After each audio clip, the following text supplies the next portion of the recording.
Historia única. Los que saben mucho acerca de nuestro pueblo dicen que Llévenes viene de una palabra muy bonita de la lengua árabe, Jebel, que significa monte. Y con mucha razón, porque nuestro pueblo se sitúa en uno de los montes más antiguos de la península ibérica, los Montes de Toledo. ¿Y por qué los Llévenes? Todo tiene su explicación. La respuesta es porque hace unos siglos, ya años y años, nuestros antepasados vivían en dos pueblos diferentes, llamados Llévenes de Toledo y Llévenes de San Juan. Una historia de dos pueblos, una villa y un lugar. Cuando miramos nuestro pueblo, contemplamos un pueblo más cercano en lugar de Toledo, protegido por los montes hasta el Camino Real. En este lugar, nuestros ancestros se dedicaron al cuidado de rebaños de cabras y ovejas. Se dedicaron también a la leña, al carbón, al comenar y a la caza. Al otro lado del Camino Real de Sevilla se levantaba Llévenes de San Juan, un territorio más lejano y abierto hacia la llanura y hacia la Mancha. Se encontraba bajo el mando de los monjes de la Orden de San Juan.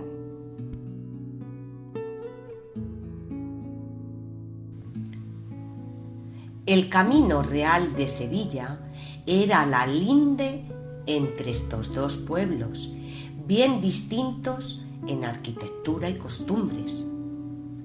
Este camino se convirtió en paso obligado de arrieros, pastores, pícaros y personajes ilustres que viajaban a Sevilla y a Córdoba en busca de negocios y aventuras.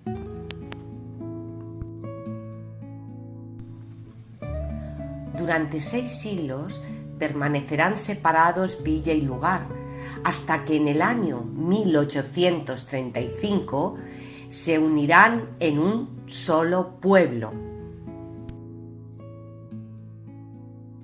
Se le ha descrito como un pueblo muy hermoso, al mediodía de una apacible colina, y como si una bandada de palomas se posara en su monte, pues sus níveas casas le dan tal aspecto.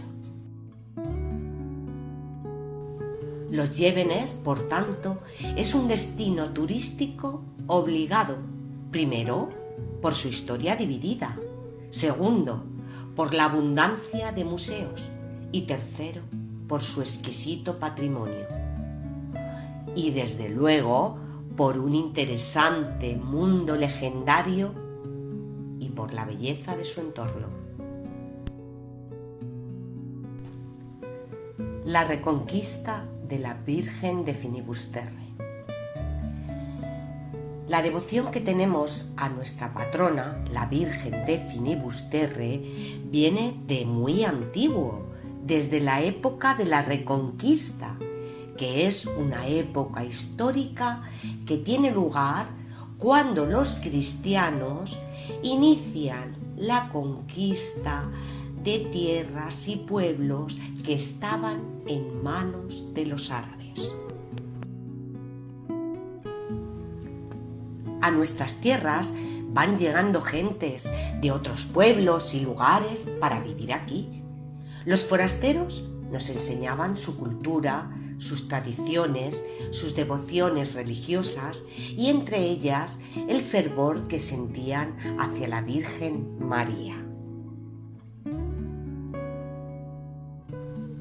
La repoblación tiene lugar en nuestro vecino pueblo de Urda y es allí donde comienza el culto a la Virgen con el nombre de Virgen de Finibusterre. Por tanto, el culto a nuestra Virgen se remontaría, fijaos, a la Edad Media y su origen estaría unido a la repoblación y a la reconquista. Siglos después, se construyó en el vecino pueblo de Urda la iglesia al Santísimo Cristo de la Cruz a Cuestas. Actualmente es una iglesia restaurada, pero la antigua ermita se pudo construir antes del siglo XVI. Se situaba entonces en las afueras de la villa, bajo la advocación del Santo Cristo de la Caja. De esa iglesia primitiva solo queda actualmente su planta rectangular.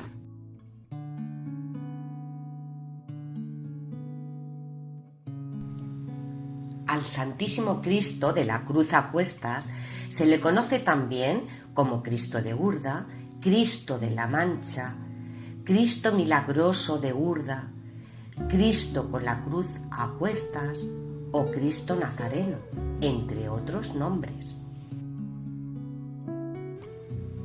En esta época comienza a ser adorada entonces la imagen de la Virgen de Finibusterre en la comarca de la Dehesa de las Guadalerzas, que tiene como centro un castillo importante, centro neurálgico y refugio de la Reconquista. Este paraje, la Dehesa de las Guadalerzas, perteneció y pertenece al término municipal de Los Llévenes. Esta fortaleza cristiana perteneció a los caballeros de la Orden de Calatrava en un primer momento, que adoraban con entusiasmo a la Virgen, por lo que estamos seguros que la ermita ya existía dedicada a ella, y además la capilla estaría dedicada a la Virgen con el nombre de Finibusterre, palabra que viene del latín finibusterrea, que traducido viene a decir de los confines de la tierra. Las contemplaciones y los rezos marianos son muchos, pero con el nombre de Virgen de Finibusterre solo se establecería y quedaría en dos lugares. Uno sería en Los Llévenes y otro en Cabezarados, en Ciudad Real. Pensamos, por tanto, que fueron los mozárabes establecidos en nuestras tierras, es decir, aquellos forasteros que venían a vivir aquí, los que introdujeron la devoción mariana. Estos forasteros procedían de la misma región, concretamente del noroeste de la península ibérica, que en aquella época se situaba el límite o el fin de la tierra de los cristianos, Finibusterrea.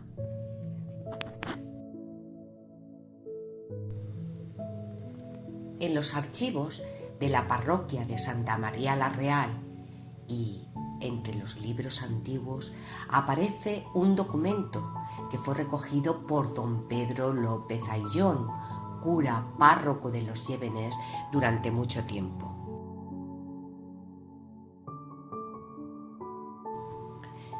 Se trata de un testimonio de un hijo de Llévenes que emigró a América y que había regalado un par de lámparas de plata a la Virgen de Finibusterre.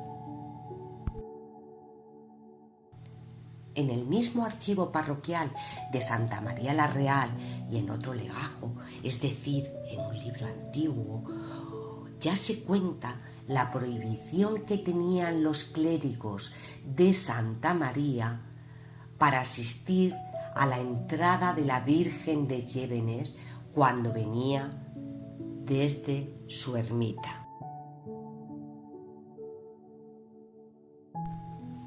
Esta prohibición se debía en gran parte para evitar que se produjeran alborotos, Primero, entre los dos pueblos, Llévenes de Toledo y Llévenes de San Juan, y segundo, con otros pueblos vecinos.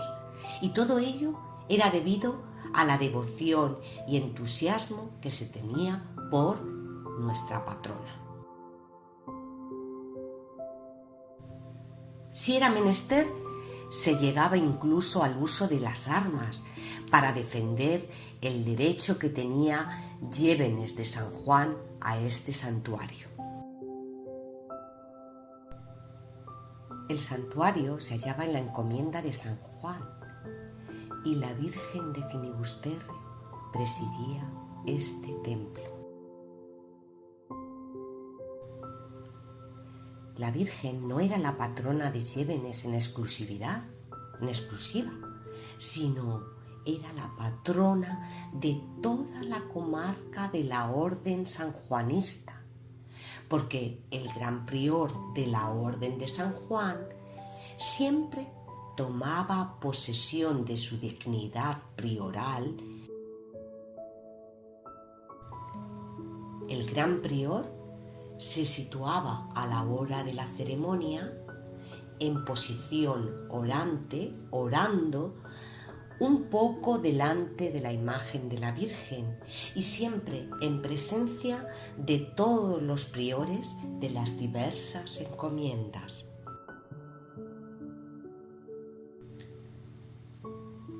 La devoción era tanta hacia la Virgen que desde la Reconquista los caballeros de las órdenes militares de Calatrava y de San Juan creían firmemente que la Virgen defendía la tierra de cristianos frente a las incursiones de los árabes. Y muy bien conocidas que eran estas andanzas por todos los habitantes de estos rincones.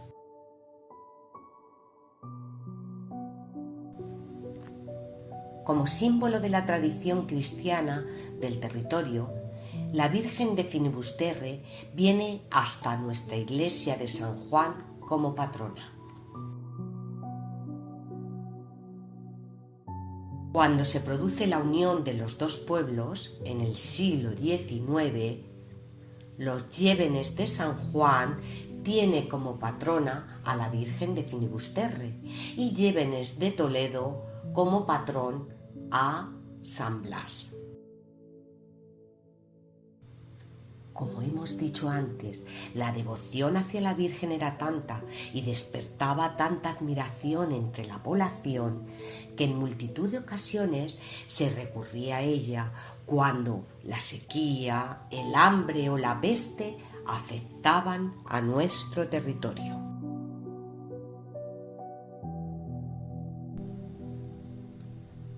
La imagen se traía por la tarde desde su santuario, a 2 leguas de distancia de la villa de Llévenes, donde era recibida con un salva en su honor. Al mismo tiempo podía producirse un inevitable desorden y confusión. La exaltación de algunos de los presentes provocaba numerosos incidentes y el acto podría resultar incluso peligroso, por lo que en ocasiones se hacía necesario el uso de las armas y, sobre todo, la prohibición de los sacerdotes de asistir al recibimiento de la Virgen en el sitio convocado.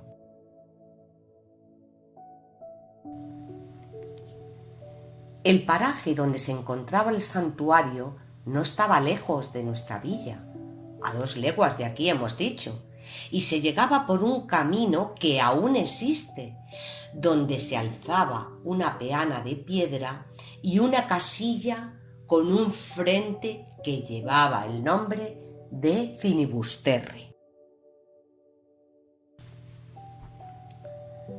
Don Pedro, el cura párroco de los Llévenes, durante años, también se fue documentando entre los libros del archivo parroquial de Santa María la Real sobre los tesoros de la Virgen y descubrió de las numerosas y valiosas joyas que poseía la Virgen de Finibusterre. más que otras vírgenes del pueblo.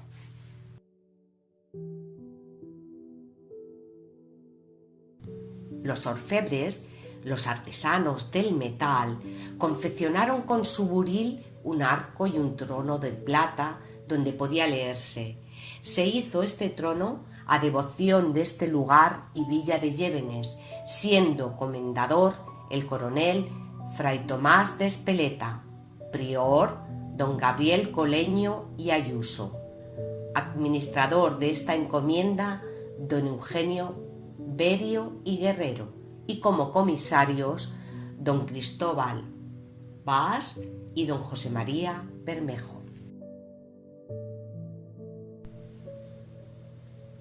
Y entre los mantos suyos había una inscripción que decía lo siguiente: este manto se hizo a devoción del lugar y villa de Llévenes en unas rogativas. Desde tiempos antiguos, Nuestra Señora de Finibusterre, patrona de los Llévenes, tiene un día señalado en el calendario, el 12 de septiembre, día en el que se celebra una misa solemne y una procesión por las calles de la villa y lugar. El templo que acoge a la Virgen de Finibusterre es la iglesia de San Juan Bautista, situada en un bello y artístico retablo, donde se le puede venerar y rezar todo el año. Hola a todos, esperamos que estéis bien. Soy María Jesús y esta es la segunda entrega de cuentacuentos y poesías dedicadas a vosotros, los mayores. Vamos a dar comienzo. Bueno, pues vamos a dar inicio esta sesión con una poesía dedicada a las abuelas. Y este es el título: Mi abuela Mariana. Mi abuela Mariana tiene una cana canariera. Mi abuela Mariana me cuenta los cuentos siempre a su manera. Yo la quiero mucho. La quiero tanto, me ducha, me peina y me lleva al campo. Me enseña canciones, me ayuda a estudiar, dice poesías y siempre solemos jugar. Luego por la noche mi abuela me vela, un cuento me cuenta y cuando me duermo me apaga la vela. Mariana, mi abuela. Mi abuela Mariana, de paja el sombrero, el traje de pana. Mi abuela Mariana no parece abuela, me parece un hada. Esta poesía está dedicada a las abuelas, como os hemos dicho, y la escribió una poetisa muy importante de la literatura española, Gloria Fuertes. Y ahora otra poesía dedicada tanto a los abuelos como a las abuelas. Y dice así: mis abuelos son la luz del sol y eso me protege de la oscuridad. Traen a mi vida brillo y una nueva felicidad. Mis abuelos me cuidan bien, me alientan a que sea bueno y sencillo y me ayudan cuando más los necesito. Mis abuelos son mi vida, con ellos quiero crecer. Ahora es el momento de contaros un cuento dedicado también a los mayores. Es un cuento titulado El abuelo y la luna. Esto era una noche de verano. En la puerta de la casa de un pueblo se encontraban sentados el abuelo, su nieto y un vecino que se les había unido. Los dos ancianos fumaban un cigarro. El cielo en esta noche de verano lucía su azul más hermoso. En la bóveda la luna majestuosa sonreía feliz, acompañada de las estrellas.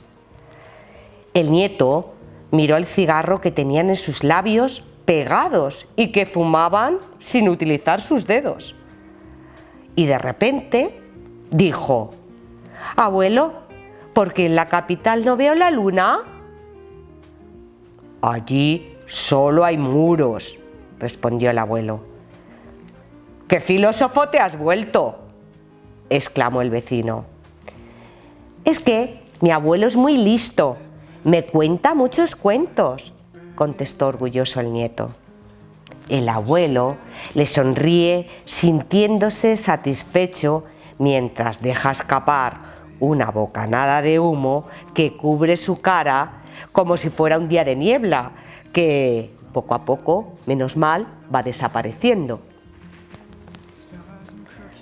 ¿Sabes por qué la luna a veces está grande, otras oscura y a veces a medias a derecha o a izquierda?, dijo el abuelo, deseando despertar la curiosidad de su nieto. «Se llama llena, nueva, creciente y menguante», respondió el vecino.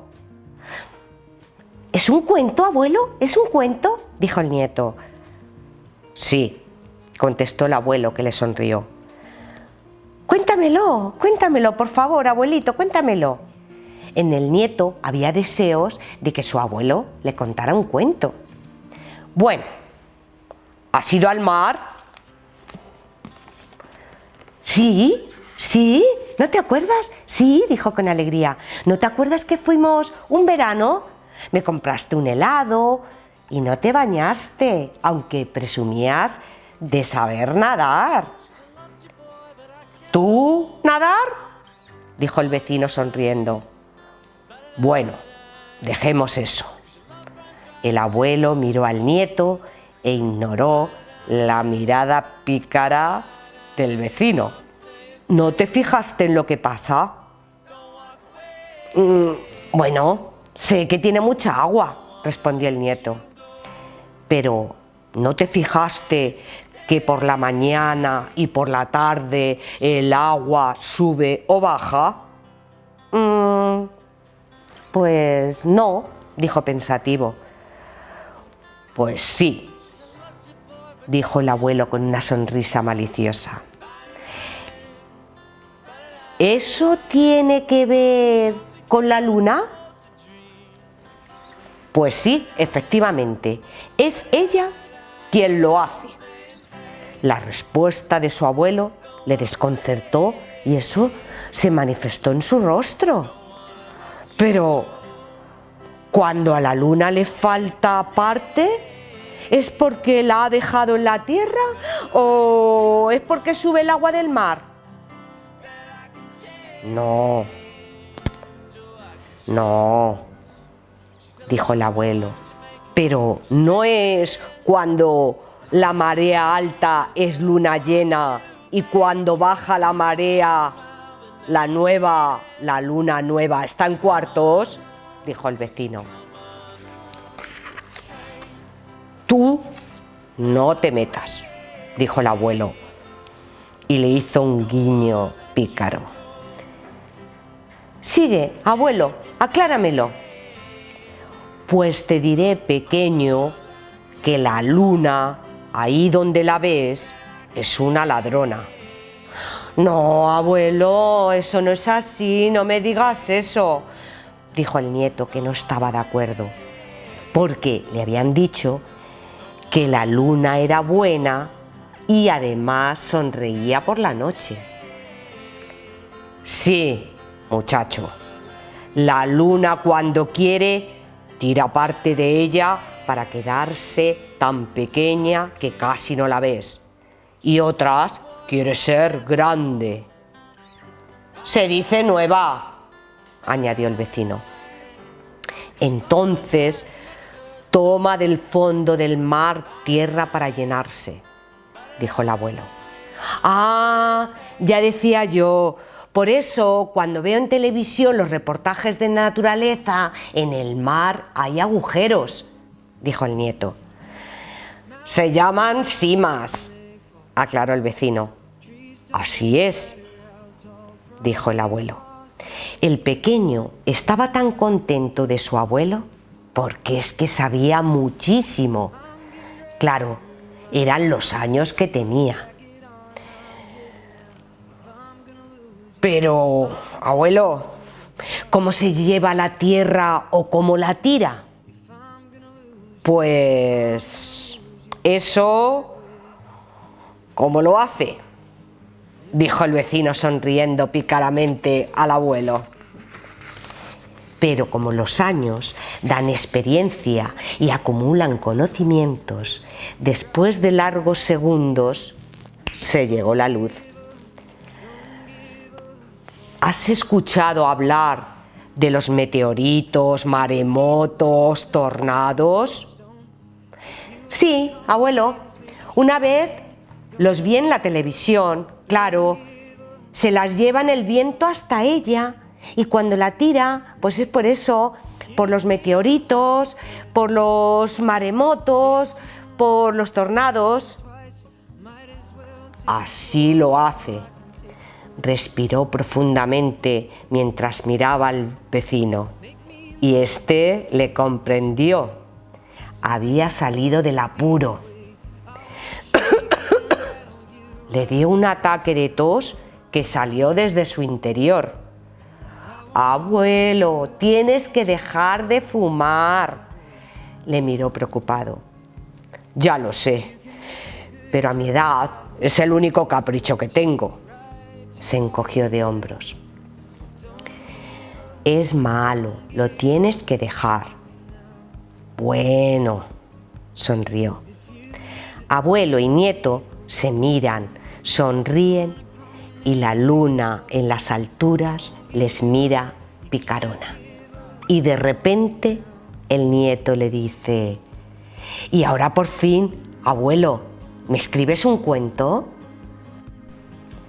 Y ahora otro cuento, un cuento titulado En las nubes. Es de la editorial Carambuco y está escrito e ilustrado por Subi y Ana. Y esta es la historia de un gigante, el gigante Atlante, que se construyó una casa en las nubes, porque el cielo era el único lugar para vivir, que le pareció, claro, lo bastante ancho y cómodo para él, para un gigante. Estaba cansado de la tierra, ya que se sentía observado a todas horas por las ventanas y por los vecinos. Y si tenía hambre, nunca encontraba ni cubiertos ni tazas que le fueran bien. Todo era tan diminuto. Así que nuestro gigante Atlante se construyó una casa en las nubes. Pero antes os contaremos que además siempre le tocaba ir a pie a todas partes, porque no pasaba ni por las puertas de los autobuses, ni por las puertas de los trenes, ni tampoco existían bicicletas a su medida. En la tierra nada estaba adaptado a las necesidades del gigante Atlante. En cambio, en el cielo había espacio de sobra para su casa. La casa que se había construido allí era tan grande como para poner una cama inmensa, una bañera enorme y unas ventanas anchas para asomarse y observar el firmamento. Sin embargo, le faltaba una cosa. Echaba de menos a sus amigos y sobre todo a una amiga muy particular, a la brujita Rita, de quien estaba profundamente enamorado.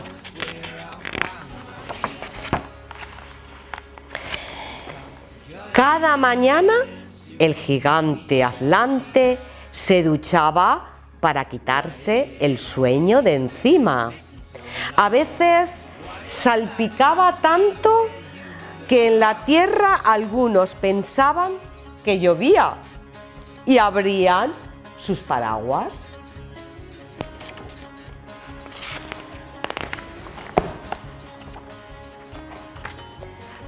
Nuestro amigo también cuidaba de un jardín que había plantado en una parcela del cielo. Fijaos qué bonito, el jardín de Atlante. Era muy bonito porque tenía flores de todos los colores. Los pájaros no se movían de allí y cuando los aviones pasaban cerca, los pasajeros saltaban con un ¡oh! ¡Qué bonito!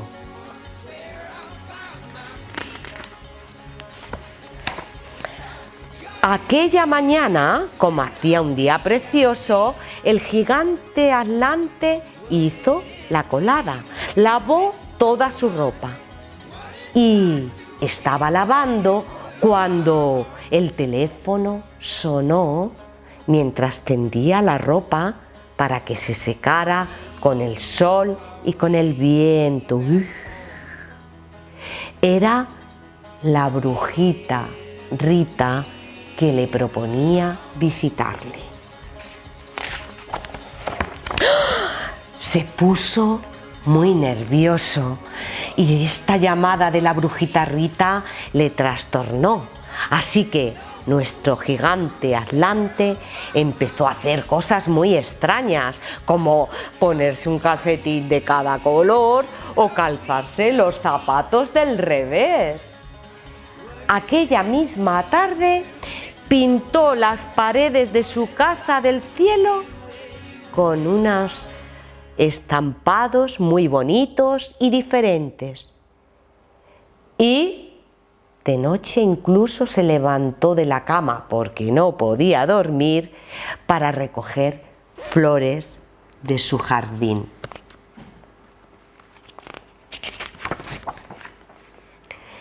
El día de la visita, antes de que saliera el sol, el gigante Atlante tenía un desastre en la cocina. Había ollas, platos y comida por todos lados. Por un lado, partía huevos, removía sopas, asaba alitas de pollo, cortaba verduras, fundía chocolate.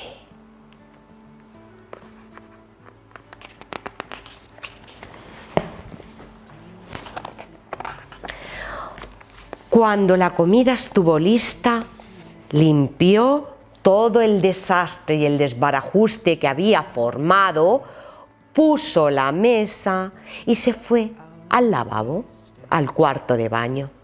Se duchó, se vistió de punta en blanco, se repeinó y antes de salir se miró al espejo coqueto y se dedicó un simpático guiño. Justo al terminar todo el trabajo y cuando ponía un jarrón con una flor sobre la mesa, sonó el timbre. ¡Din don! ¡Din don! Al gigante le dio un vuelco al corazón. Respiró hondo y fue a abrir. ¡Ay! Era la brujita Rita, que había venido volando con su escoba hasta la calle de las nubes, número azul cielo. El gigante, al verla, la vio más guapa que nunca y más encantadora que de costumbre. Y se quedó sin palabras.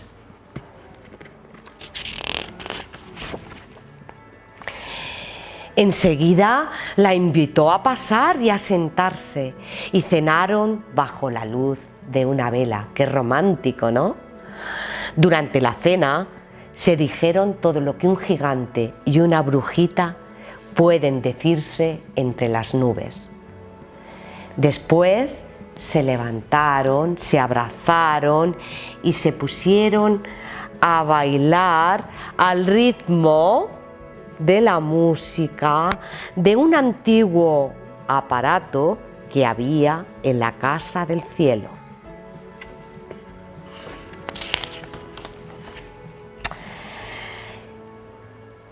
El gigante se atrevió incluso a dar un beso a la brujita Rita.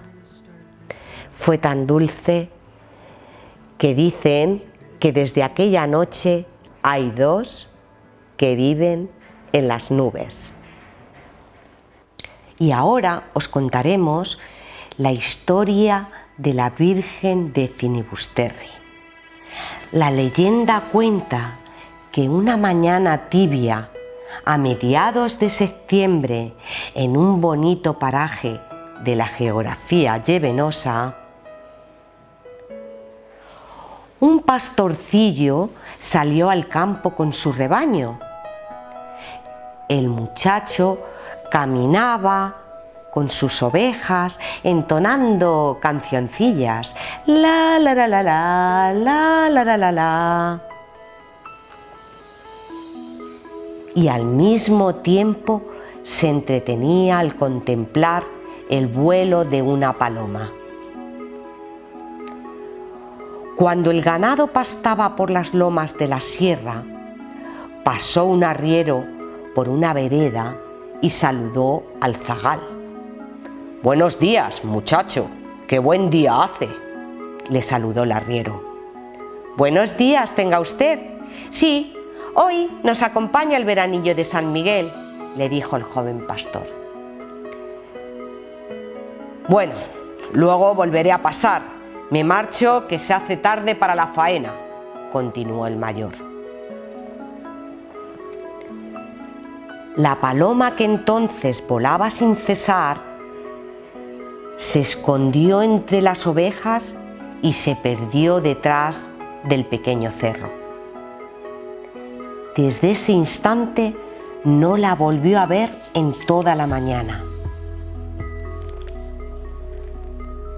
Al mediodía, justo cuando el ganado se acercaba al charco de Finisterra, nuevamente apareció revoloteando la paloma blanca.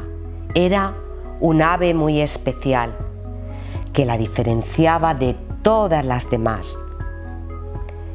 Se paró sobre una piedra alargada que después se llamaría la peana. El pastorcillo, al verla, cargó su honda con un grueso canto y se le arrojó a la paloma cuando ésta se encontraba desprevenida. Cuando el muchacho fue a coger el fruto, se produjo el milagro. La paloma, herida en la cabeza, se convirtió en una virgen con una mirada dulce y sosteniendo a un niño entre los brazos. El pastor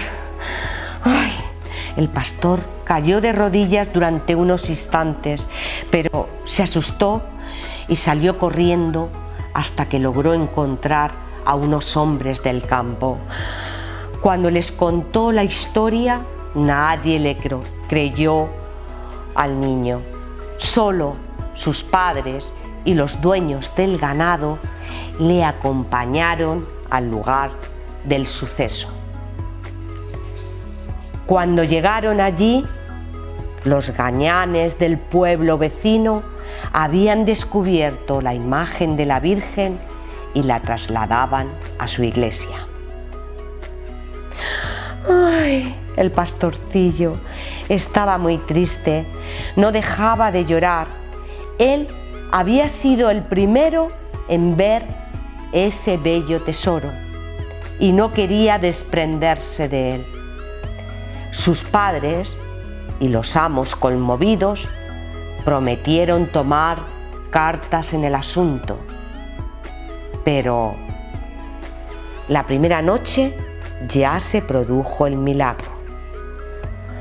Alertado el pueblo vecino de un posible robo de la imagen de la Virgen, cerraron a cal y canto las puertas de la iglesia y alertaron a los serenos. Pero todo fue en vano. Al día siguiente, la imagen de la Virgen de Finibusterre apareció en la peana de Llévenes. Los habitantes del pueblo vecino no tuvieron más remedio que acatar los resignados deseos de nuestra patrona. La tradición popular también cuenta que desde entonces la Virgen luce su resplandeciente sonrisa. Y esta es la historia que nos cuenta don Pedro López Ayllón, cura párroco de nuestra villa y lugar. Nos cuenta esta bonita historia que no sabemos cuándo sucedió, pero que afortunadamente nos ha llegado a todos nosotros, a todos los feligreses, y que nos sentimos muy afortunados de contar esta historia.